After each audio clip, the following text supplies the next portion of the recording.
afterwards, yeah. It's now my pleasure to welcome our moderator for today, Eric Ohanek, and the producer, director, and cast from High Rise.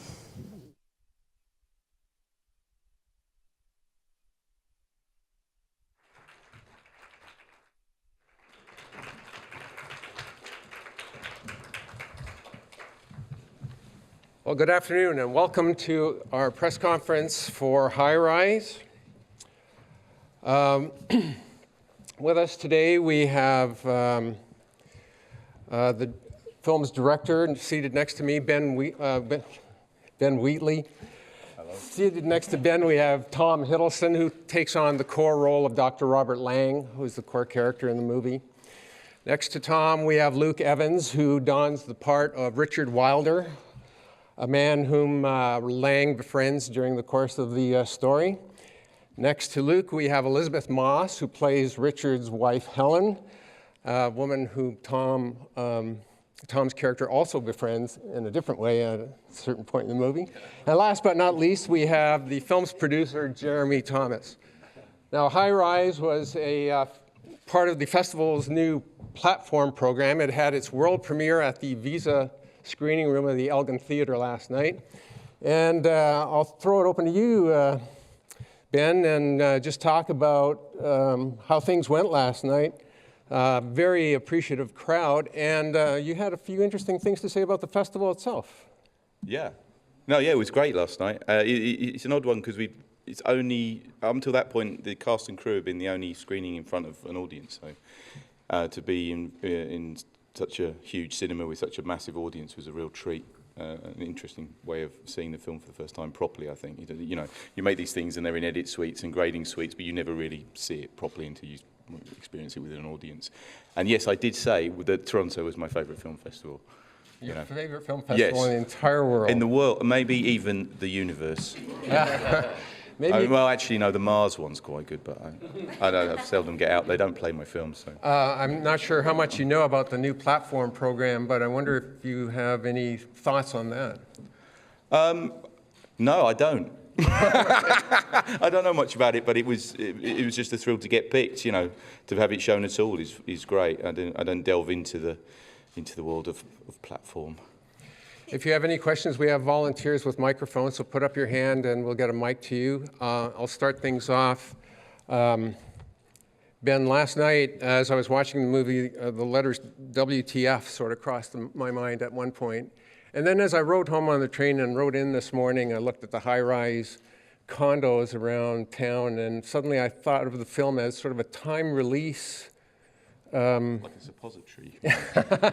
No, a time release, and made me think of it more and more. Can you talk a bit about putting the film together and the message that gradually and then in some cases quite boldly unfolds? Yeah, I don't know. I mean, I like films that take time to kind of gestate in your mind, you know, and I've always. The one that struck me the most was when I first watched The Shining, and it was kind of, I'm not drawing comparisons obviously, but the first time I watched it, and it had been built up massively as this the greatest horror film ever made, and when I blithely watched it when I was 13, went and then over time as I watched it again and again and again, I realised it was amazing. And I think what I learned from that, and we've tried to put in all the films we've done, is that there's kind of hidden rhythms and watchability, you know, within the movie, so that as you take time to think about it, but then as you come back to it, there's more and more information can be gathered from it, and that's something we've been kind of working on since Kill List, really. The journey to bring this to the screen is quite a long one. Maybe Jeremy, you can talk about it. I think originally you tried to do this back in the 70s when Ballard's novel first came out. Yeah, you know? I liked the novel when it came out. And I then started working with Nick Rogue, and started working with Nick Rogue, and after Bad Timing, said to Nico, "What about High Rise?" And he loved the book, but I couldn't get the rights. So I tried very hard, but the rights. This is a sort of book that the rights are always owned by somebody else who's trying to make it, and it was in that condition when Ben got hold of me. I owned the rights, and I was trying to make it, and. that's really what had happened. So I've had a long history with this book, and I would say that I loved Jim Ballard's books. He was a good friend of mine, and I worked for many years to adapt Crash as well, and I think his short stories in his books are full of brilliance and ideas that suit my brain and some other people's as well. We have a question back here. Star. Hope this working. I'm just wondering what your lasting impression was from reading the book, and that's to everybody. Oh. I think I've got kind of different experiences of reading the book and coming to it at different ages. You know, I read it first when I was 17, with a whole group of books which were, you know, kind of like entry level esoterica, and you know, so like Naked Lunch and Crash and Fear and Loathing in Las Vegas. And at that point, it was more like a rites of passage. You know, you read that book and you smoke dope and do acid and all these things one might do, maybe, and listen to Led Zeppelin and Jimi Hendrix. But then when I came back to it, kind of as an adult, the thing that struck me about it was, what I loved about it was the way that the shifting sands of the way that Ballard writes, where you think it's going to be one thing and then it confounds you, and you think it's going to be another thing. You go with these different characters and you think that they're going to come out on top, and then they don't, you know. And I think that really intrigued me, that I felt that he was kind of manipulating my understanding of what narrative was. But also, it just felt it's a book that's really timeless, you know, for me. And I think that you know, it says as much about now as it did when he wrote it. And you know, that's I guess the genius of Ballard. Do you want us to add to that? Yeah. Go ahead. I mean, I love the book because I think that J.G. Ballard has a particular daring in his curiosity about placing his characters in extremity. And the book has a detachment which is confounding, because you expect him as a writer to help direct your sympathies, and he doesn't. He just describes the demise of the building and how the characters within it and its inhabitants get caught up in the sort of slide into chaos. And I've always loved the part of Ballard that I still believe he was incredibly prescient about our obsession with technology and how we outsource our needs to machines and to man-made technologies. And I think the building for him, the high-rise, was a manifestation of that. And then when you read around it, you realize that in interviews and things, he predicted all the things that are now part of our world. He predicted social media, he predicted YouTube and the industrialization of the moving image. I think this press conference is, I believe, being broadcast live across the world. And there's an interview in 1978 where he predicted that. He said it, and he found it extraordinary. My mum's watching it. But he found that it's extraordinary that in 78 he saw that coming, and our relationship with technology would create shifts in our psychological patterns and the way we conceive of ourselves.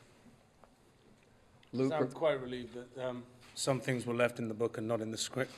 And I think the main one was the fact that Wilder doesn't dangle his appendage out as much as he does in the book as he does in the film. Thanks. I'm so glad your wife chose to keep that bit out and I get to keep my clothes on for a bit longer. It's heavy loins, though. I like the description. Heavy loins, yeah. I'll go with do you that. have anything to? Yeah, I mean, for me, I suppose just the humanity in the book and the way that the characters, even in this world that's falling apart and is sort of elevated plot-wise, I felt that the characters were just so real and well drawn in the book, and I really felt for them. Obviously, I read the book actually after reading the script, which was an unusual experience. And for me, I obviously was focusing more on Helen, but and trying to glean anything I could from the book about her. but I just felt that they were really human characters that I knew, or I had seen or met or could identify with. That to me is what I connect with Ballard, is the humanity that he brings to these larger stories, you know. We have a question down here. Hi there, I'm Magda from Slant Magazine. To me, the film was largely, it reminded me of Clockwork Orange, I told you yesterday, and also American Psycho. I have a question to the cast, actually, because those performances, actually, the success of the story wouldn't be possible without extraordinary performances from actors. And those performances are quite contrary to what you've been doing so far. Largely. And I would like to know, how did you actually prepare for such a physical strain? I suppose that should have been a strain. Thank you. I did a few things which I knew I had to do. I got in some extra games of squash before I made the film. And I did do one thing which I found, I spent a truly fascinating day with a forensic pathologist, and he took me into his workplace, and he showed me what he's, you know, somebody whose professional engagement is to diagnose the cause of death. He goes into a hospital every day and he cuts people open, and I went in with him because that's what Dr. Lang is a physiologist, and that's wedded to Ballard's personal history as someone who was fascinated with anatomy. He went to Cambridge for 3 years before he became a writer because he was so fascinated by the mechanics of human engineering. He wanted to see how things worked. And that was a kind of, I remember I texted Ben that day, and it was pretty intense. It's unlike anything I've ever done. It's to see a human body cut open, and He came on set, didn't he? And he said to me, "Anytime you want to come to an autopsy, just give me a ring." And I'm like, "You know what? Yeah, no thanks." Yeah. But it was, you know, we had an interesting discussion about, I told him about the book, and he hadn't read it, but he understood what the book was getting at. And his take on it as one of the leading national physicians or pathologists in the UK was that we sometimes we lend a kind of the word I'm looking for the right word, but we give disease an almost human motivation, which he believes it doesn't have. So we talk about malignant cancer, and he was saying that cancer is not malignant; it's just another force. And the way he talked about life and death, and the randomness of health and ill health, and the way that ties into the building, I found it fascinating talking to him. He thinks we all come with a sell-by date, and he's come across people who are in the peak of health and they've been knocked off a bicycle, and people who've smoked and drank for 90 years and died in their sleep, and he sort of his perspective on life and death and psychological health was fascinating, just to come into to Ballard's examination of psychology, and also Ben and Amy's take on it. Luke, you want to chime in on how you prepared? And you talked a Yes. bit last night about one of the most difficult scenes that you had. Yeah. I mean, to answer your question, when I first read the script, there was one person that jumped out, a real person that jumped out of my head that reminded me of Wilder, and that was Oliver Reed. And I sort of left it there for a while, and then I had a meeting with the hair and makeup lady, and we started chatting, and I said, can we just have a look at some Oliver Reed pictures? And we started to look at some footage of Oliver Reed just on screen, but mainly off screen, and when he was interviewed. And you know, he was a big drinker, he was a bit of a hellraiser, and he always had that sort of fire in his eyes, which meant that if you see some interviews he does one, I think, on one set, and he's on one side of the fence, and this journalist asks him a question, and it looks like he's about to jump the fence and kill her. You know, there's this, but he doesn't, and he covers it with charm. But there's that edge to him which I thought was very interesting, and so I felt that a lot of kept him in my mind a lot when I played Wilder, and also his image in the film is quite similar to Wilder. It was the right period. It sort of looked right. My hair was the right length. We didn't have to wear any. We blow dried it straight and grew a mustache, and you know, it felt right. So yeah. Me too. Sure, why don't you? I also grew a mustache. No, for me it was. What? For me, the main thing was, I mean, I didn't have to do anything super physical in the film besides carry around that belly, which does hurt your back after a while, which they say real pregnancy does as well, I suppose. But for me, it was the accent. I had to, you know, I was really, I'm really a perfectionist about that kind of thing and hard on myself, so. And being an American doing a British accent's really tough. People kind of get mad at you sometimes if you don't do it right. So for me, that was the most important thing. And then I'm walking into this film with, you know, these like iconic British people and British actors and filmmakers, and it was really scary. And my first scene was, most of my dialogue was like my big talking scene. And it was with Tom. I was like sweating and wearing this belly and this. It was a little bit of a scary experience. So for me, that was my main thing that I really tried to get right. And as any actor will say, an accent obviously really helps you to find your way in the character and makes you feel very different immediately. So that was sort of my main preparation. I have a question down here. Hi. So, is this on? Yeah. Oh, God. Sorry. Yeah. So Kate Miller, Tosca Productions, and my question is for Mr. Wheatley and the cast. So on the one hand, I mean, the film is obviously very much out there. It's not really oblique. I mean, what's happening is what's happening, and it's pretty clear. And yet there seems to be, I mean, a fairly heavy allegorical element to it. And I guess what I'd like to know about the process is, did you, Mr. Wheatley, did you, you know, have the table reads where you basically kind of sat out in each scene like, okay, you know, this is what's happening and this is what's behind what's happening, or did you allow, you know, the actors the freedom to fill that space with kind of what they felt the motivations were, or what they felt the meaning behind what was happening? Does that make sense? Yeah, but I think it's part of the rough and tumble of directing and blocking. You know, sometimes you do that, sometimes you don't have to. And, you know, a lot of it is witnessing. You know, you look at it, and if everyone's on the right page with the characters to start with, then usually the instincts will kick in and get it right, you know. And you know, everyone can pretty much tell on the day if the scene isn't right, or there's an awkwardness about it where it doesn't ring true, you know, and it's trying to find that truth in those moments, you know. And it just as a human, you watch it and kind of go, am I buying it or not? Am I not buying it? Then there's the huddle and the conversation. But usually I don't want to get too much involved. I'm not like, you know, it's directing. It's pushing, it's not telling. And I think that's the most, you know, but there's, which is, you know, that is a process that some people do, absolutely, and that's fine, but not me. So I think that was, so a bit of everything, really, unhelpfully. Like one example is the painting scene. So when it's kind of you start out with the square, you know, and then Lang is, you know, at one point, you know, kind of a pivotal point, really, that, you know, you paint the wall, and, you know, and there's other instances for each of your characters. So like, you know, I guess what did you fill in that space? So like, what did that mean to you? I guess.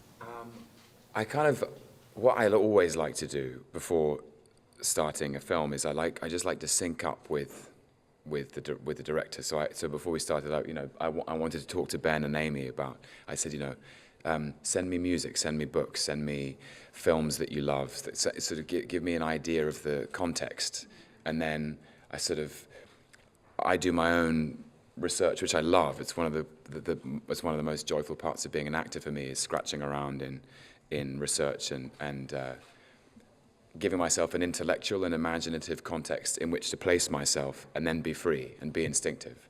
And the painting is invention by Amy, and I loved it because it seemed to be, there's a line in Ballard in the book about Lang. He seemed to be leaving part of his mind behind. And for me, that moment was there's so much anxiety and repression in Lang, so much guilt, and he's resisting the building and trying to control what he cannot control. And when he paints his room, that's when he's somehow got it's an unhinged control, but at least he's got his can of paint, which he defended with his honor, and he's allowed to paint the wall, which is what he's always wanted to do. So we both knew that it was a moment, it was a turning point for Lang, and it was a turning point in the center of the film. And it was actually great fun to shoot that. We did it once. We knew we could only do it once because we were going to make a mess. Yeah. We have a question in the back and then down front. Hello, it's Henry Barnes here from The Guardian. Is societal collapse imminent? And to Tom, what's the best tasting breed of dog? Say, what was that last bit? What's the best tasting breed of dog? It is imminent.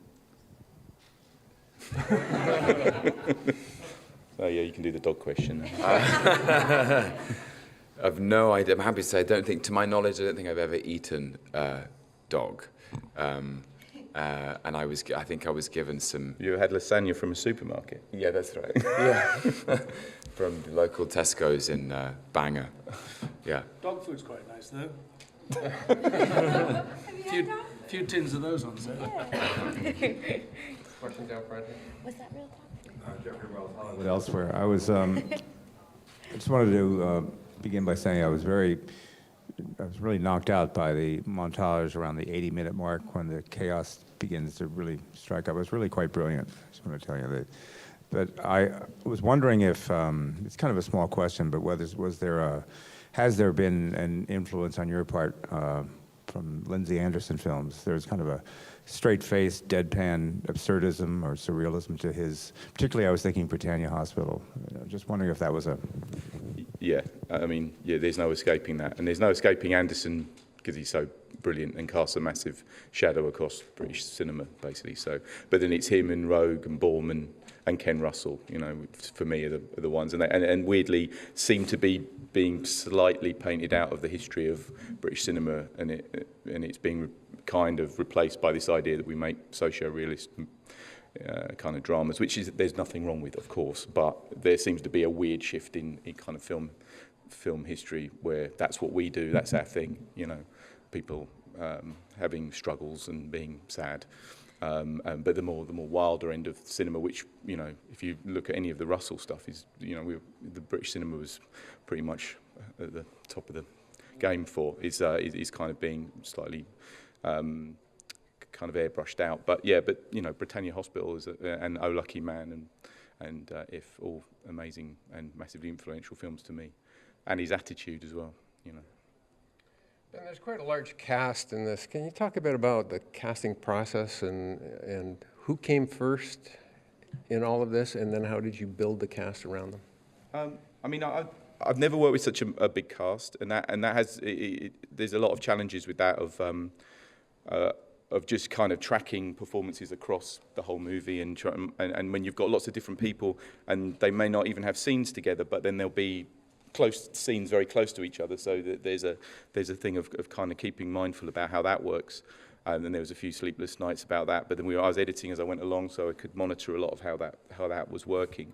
But in terms of the actual casting process, Tom was first in, and that had, I think I've done interviews where I said, well, this is slightly embarrassing. I have to sit next to him and talk about this, but we had a list of people that we wanted, and we had on the whiteboard in the kitchen and a little cutout of Tom's head, and then we have the thing, a year later he's in the film, so that was brilliant, and it's like that. It's a kind of a rock rolling down a mountain. Once you get the first person in, then everything, finance as well, all kind of starts to slot together. So, and after that, it was, I mean, it's just a joy, working with so many people are so fucking brilliant, and I'm just crawling now, and I'll stop.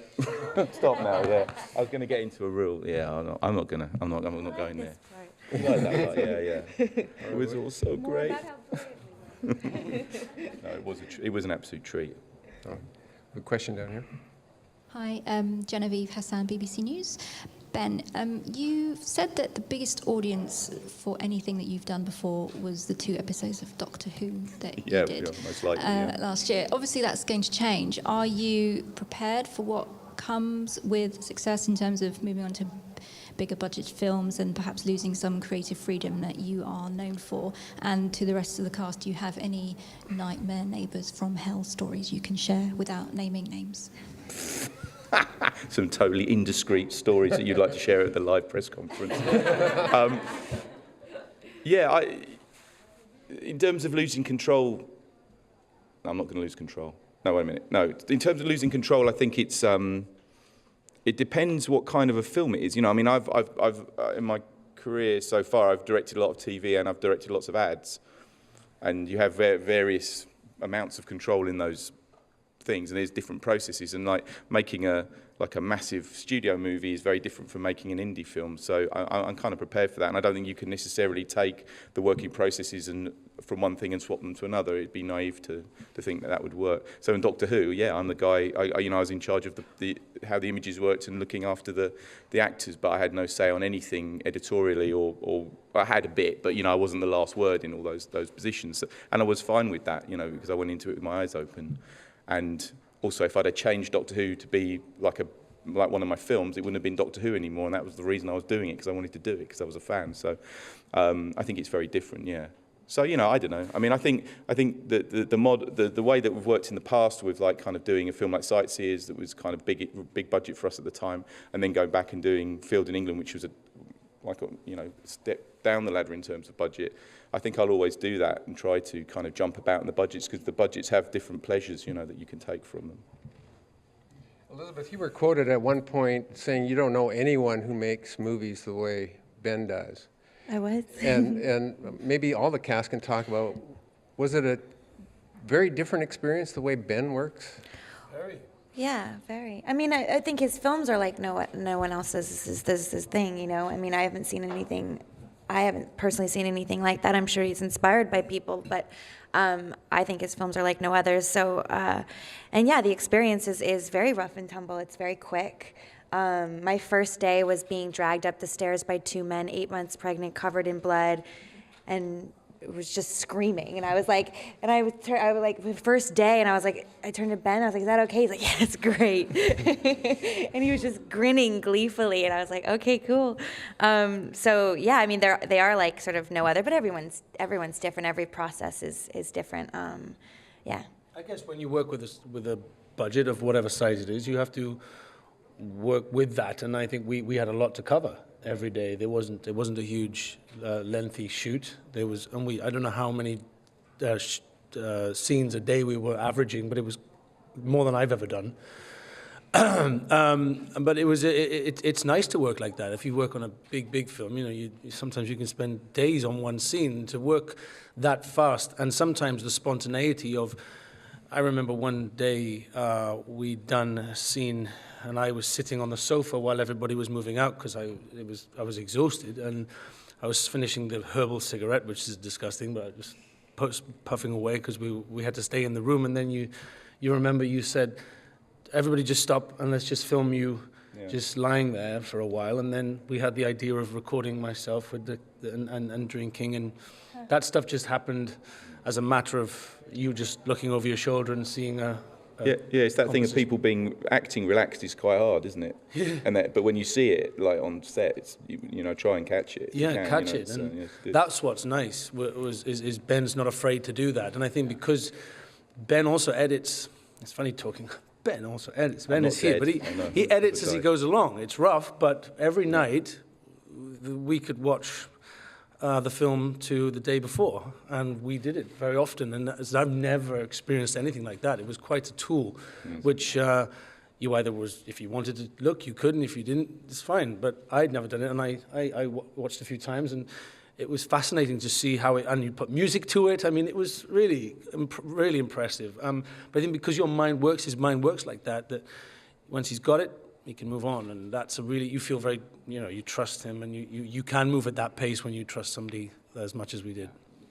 The sheer velocity of the shoot is really inspiring. I remember my very first day, I think it was mostly was just Lang on his own, Yeah. and so doing the opening, moving into the place and things in the corridor, and the last 10 minutes of the day, Ben was shooting the dream sequence where, which is sort of directly from Ballard, where a flock of air hostesses totter towards him in his dreams. And I remember we had 10 minutes before the end of the day, and I was still there because I'd only just finished. And I watched them all come down, and then I can't remember whether we just turned and said, "Do you want to get in there?" And I went, "Yeah." And what should I do? And he went, "Well, maybe we could do some dancing." So then we did it was a one take. It was a oneer. It was 5 to 6. We had to finish at 6. Yeah. Put on some music. I think it was Sister Sledge, Lost in Music. And we were, yeah. It was quite a moment. Everyone looking at the monitors going, "There's Tom Hiddleston dancing. It's brilliant." Yeah. We've got time for only a couple more questions. One down here. Hi there, Josiah Hughes from Exclaim Magazine. This is for Ben, I guess, but anyone. It seems like even outside of a film like this, in teen movies too, there's so many about dystopia and the end of the world. So kind of to expand on the societal collapse question, what is it about dystopia that human beings are attracted to as a storyline and conversation to have? I guess it's a bit like the zombie film as well, and it really, the collapse of society really isn't about society. It's about us, about our own deaths and the fear of that, and the fear of the loss of control. So I mean, you go from you're a unit in the whole big thing, and then the whole big thing can collapse as well. So I think it's a projection of that. And like the zombie film is a Civil War movie, isn't it? It's going, oh God, the whole society is going to turn against me, and I've got to fight my way out. But we'll turn them into zombies because it's distasteful to shoot your neighbours, you know. And I think that's certainly the thing of dystopia, and you start to see, you know, you are going to die, you are, and no, don't know, you are going to die, and that will come, you know, and it's a bit depressing, and it's kind of our way of kind of dealing with it a bit. That's my thought on it anyway. Dan, I wonder if you could talk a bit about your use of music in the film and the soundtrack, and the obvious affection for ABBA. I love ABBA. I'm Ben Wheatley, and I love ABBA. I don't mind saying it live on YouTube. What was the thinking that went into this, and also using some classical music to highlight? Well, the ABBA stuff had been written into the script. It wasn't like we'd spotted it against it. So on the day we played ABBA in on the very long crane shop thing, and we always knew that Portishead were going to do that cover as well. So that had all been planned, and Amy had written it specifically into the script. And we kind of got a taste for that from doing Sightseers, which had kind of dueling cover versions, and it's I just like that kind of echo where you get one statement and then you get a kind of a reprise of it, and it kind of comes back and it says it again. So the first party is, for me, they've taken pop music and they've tried to make it really classy and kind of slightly failed, and then when it comes back, it's like it's that music again, but it's when the building is collapsed, and it's like the heart of the building talking almost, and the heart of the characters. And but also it wanted something, even though that scene was really very, very affecting anyway, without any music on it. It's the use of the. I mean, Portishead to me is always, you know, it's like a punch in the heart when you listen to that stuff. So I wanted that moment to be pretty indelible. So yeah, that's kind of where we went with that. All right. Thank you very much. High Rise is, as I said, part of the festival's new platform program. It will have another public screening this afternoon at the Ryerson Theatre and another press and industry screening Wednesday at the Scotiabank Theatre. Thank you all for being here. Thanks, guys, for coming. Thank you. Cheers,